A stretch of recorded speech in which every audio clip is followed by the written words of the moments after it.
समझते, क्योंकि अगर इसको नहीं समझते तो बाकी कुछ नहीं समझ सकते। क्योंकि मैं जो आगे तुम्हें बताने वाला हूं, जो चीजें बताने वाला हूं, तुम वो भी नहीं समझोगे अगर तुम इसको नहीं समझते। आमीन। दूसरी आयत, बोने वाला क्या बोता है? बोने वाला क्या बोता है? वचन बोता है। आप संडे को क्यों आते हो यहाँ पे? लाइट के लिए नहीं, म्यूजिक के लिए नहीं, आप आते हो कि बोने वाला वचन बोता है। आप वचन को ग्रहण करने के लिए आते हो। You come to receive the word.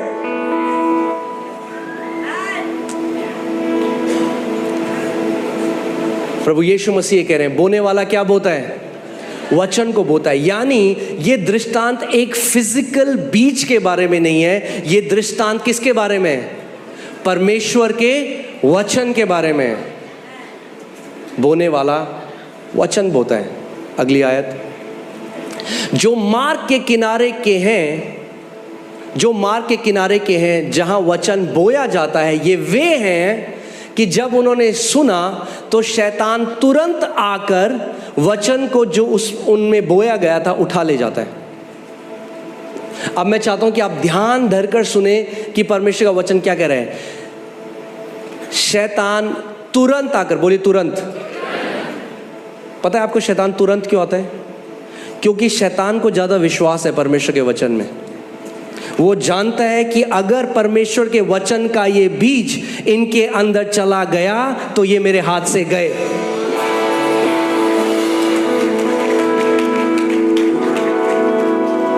शैतान क्या चुराने आया? हाँ, क्या चुराने आया? वचन।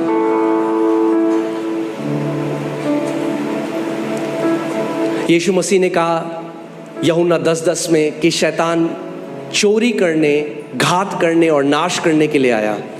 मगर शैतान क्या चोरी करता है? वचन। क्योंकि वो जानता है अगर वो वचन चुरा लेगा आपके जीवन से तो वो सब कुछ बाकी चुरा सकता है। क्योंकि चंगाई वचन में है, प्रॉस्पेरिटी वचन में है, सब कुछ परमेश्वर के वचन में है। आदि में वचन था। परमेश्वर का वचन इब्रानी 11:3 में लिखा है कि सब कुछ जो हम देखते हैं और नहीं भी देख सकते, उस सब की सृष्टि, ये पूरा ब्रह्मांड जो परमेश्वर ने बनाया, ये यूनिवर्स, ये चांद सितारे, जो कुछ परमेश्वर ने बनाए, ये वचन के द्वारा ही उत्पन्न हुए। तो सब कुछ जो आप देखते हो वो किसके द्वारा उत्पन्न हुआ? वचन के द्वारा। देखिए, विश्वासी से हम जानते हैं कि सारी सृष्टि की रचना परमेश्वर के वचन के द्वारा हुई। सारी सृष्टि, सब कुछ जो आप देखते हो, ये बिलियंस, करोड़ों और खरबों जो आप तारे देखते हो, जो ग्रह हैं, जो हमारी गैलेक्सी है, ब्रह्मांड है, सब कुछ जो है, इसकी सृष्टि कैसे हुई? परमेश्वर के वचन के द्वारा हुई। सो यानी जो सब्सटेंस या जो सामग्री जिसके द्वारा परमेश्वर ने सबकी रचना करी, वो उसका वचन है। वचन बिल्डिंग ब्लॉक है क्रिएशन का, उत्पत्ति का, सृष्टि का। आमीन। आप समझ रहे हैं? जैसे आप घर बनाते हैं तो आप क्या डालते हैं उसमें? आप सीमेंट करते हैं, आप फाउंडेशन डालते हैं, आप सीमेंट डालते हैं, उसमें सरिये डालते हैं, तब आप एक घर बनाते हैं, एक स्ट्रक्चर बनाते हैं। तो जो सामान है, वो जो आप सीमेंट लेते हैं, परमेश्वर ने जिस सामान से सब कुछ बनाया वो उसका वचन है।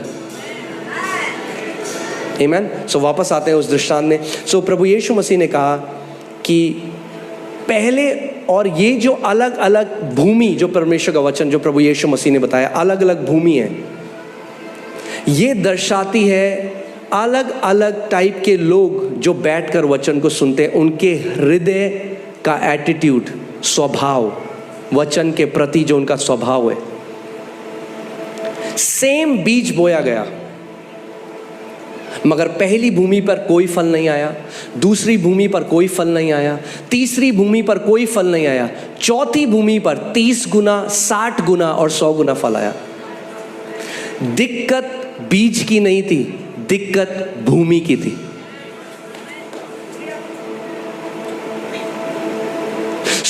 पहला टाइप का बीज जो है वो सड़क के किनारे गिरा, और मुझे कभी समझ में नहीं आया था ये। तो मैंने एक दिन परमेश्वर से पूछा, मैंने कहा प्रभु ये सड़क के किनारे क्या है? सड़क के किनारे कौन बोता है कुछ? और प्रभु ने मुझसे बोला कि सड़क के किनारे तुझे क्या दिखता है?